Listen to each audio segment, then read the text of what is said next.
All right, welcome to week three.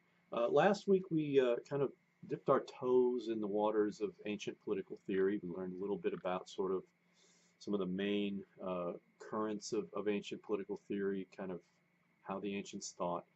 This week we're looking at an example of kind of a contemporary political theorist thinking about how political theory was created. So to me, this is a great illustration of what political theorists do, or one of the things that political theorists do, which is try to recover, the idea of where things originate. Um, and to me, I love the article. I think it's lovely. The miracle of a city that was not a city except in desperate hope. A city that had been marked for destruction.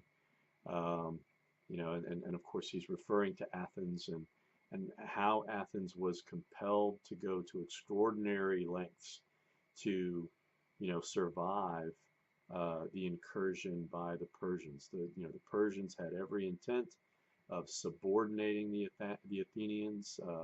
The Athenians were the primary target of Persian, conquest, and they had to fundamentally change their political system in order to organize themselves in such a way as to defend themselves. And that, according to Peter Euban, created political theory. And I love the article. I read it periodically just because I think it's a fantastic article. Um, I'll have more instructions in terms of what we ought to be looking at. Of course, there's a study guide.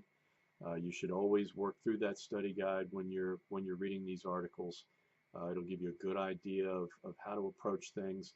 Of course, the questions you're going to see with the discussion questions that are in the study guide are questions you ought to be prepared to talk about when we discuss this in the forum.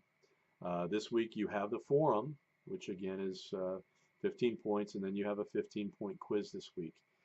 So there are 30 points total available to you. So let's make sure we have a good week.